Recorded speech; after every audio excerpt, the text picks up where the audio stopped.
This presentation is a summary of Team 6's Design Phase 1 technical report, which consists of our key results from going through the first phase of our semester-long project. In this phase of our project, we completed key tasks to our product's development, which included project planning and management, identification of customer needs, the establishment of target specifications, and conducting an economic analysis of our product. The presentation will be presented in the order in which we completed these tasks, which is shown here on this slide, starting with planning, followed by the customer needs, specifications, economic analysis, and finally wrapping things up with a summary. The first step of our project was to decide what product we were going to create using the parameters that were required by VTEPs. We generated a dozen ideas based off of things that college students do, trends on college campuses, and items that college students might use. After screening and eliminating some of the opportunities that we had generated, we were left with 3 ideas: the automated fishing rod, the smart gym spotter, and the pillow alarm. We then conducted a further analysis and comparison of all 3 of these ideas to conclude that we wanted to create a pillow alarm. We decided that the pillow alarm was the most real, the most winnable, and the most worth it product. Additionally, out of all 3 of these opportunities, this opportunity excited us the most. It's also important that, considering our current knowledge and resources, the other 2 opportunities were likely too high level and unrealistic for us to create. After the concept development phase, a measure of planning needed to be made before any significant development resources were committed. That's why we created a Gantt chart to keep track of our progress. It is critical that each of these tasks be completed by their assigned end dates because the final and total end date of the project of December 8th is not flexible.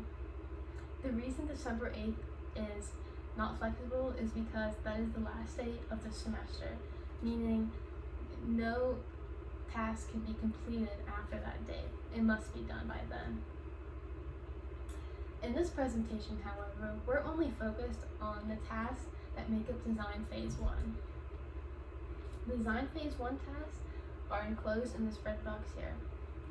I've already gone over the opportunities, but the rest of this presentation will go over the following tasks stated within Design Phase 1. As assigned by VTEPs Inc., college students are our intended customers for this product. But even more specifically, we're targeting students who are very busy and likely have to wake up early and are probably tired because of how jam-packed their schedules are.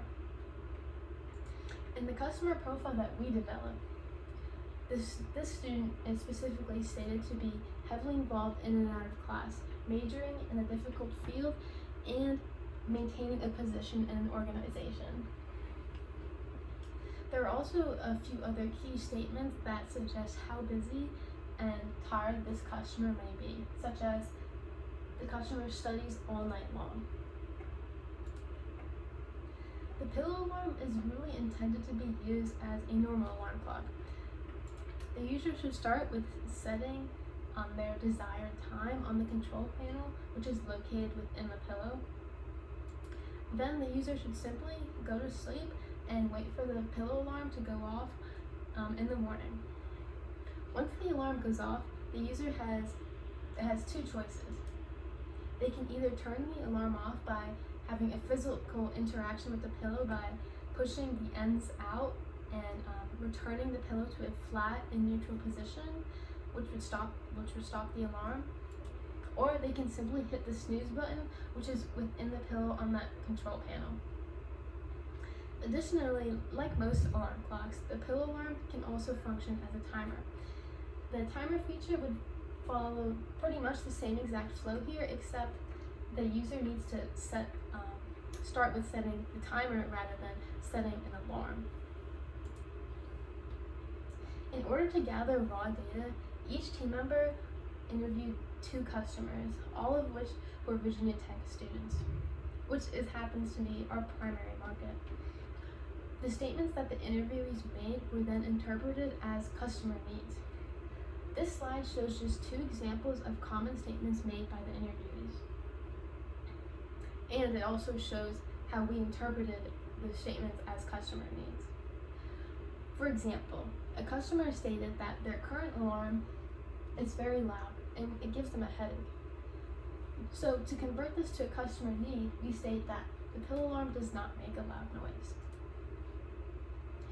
The data that we collected from these interviews was further developed into a hierarchy of needs, which was then converted into a survey.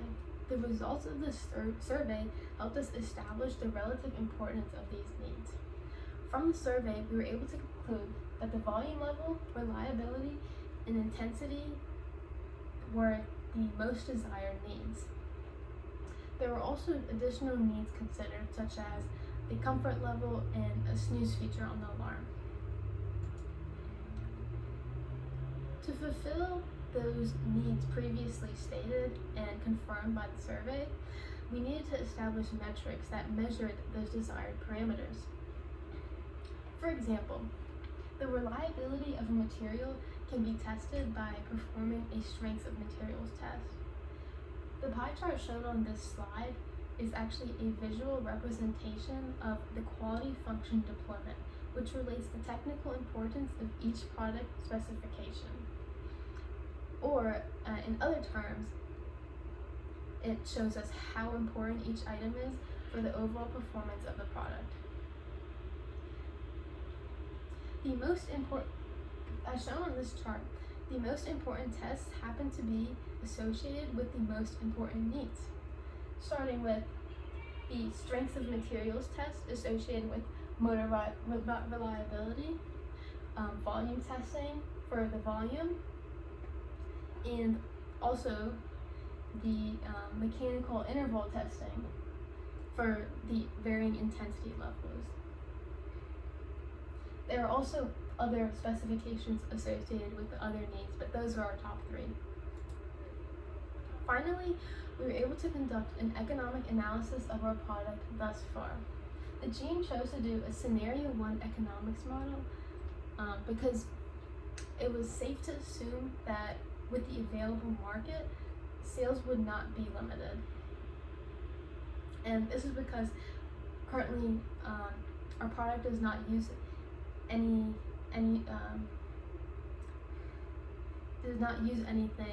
that is short of supply at the moment.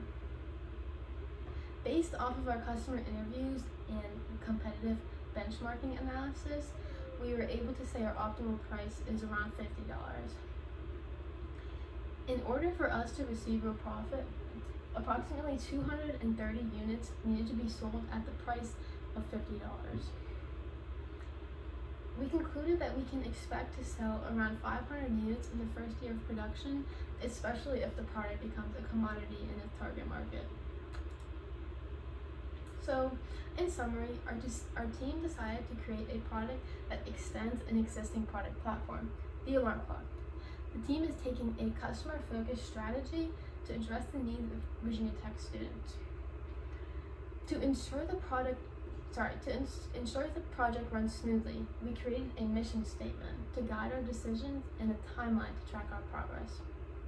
We considered the opinions of our stakeholders in determining our product specification, and lastly, based off of our current progress, we were able to do an economic analysis to predict our future revenue. Altogether, the team is very excited to continue into the second phase of our project. Are there any questions?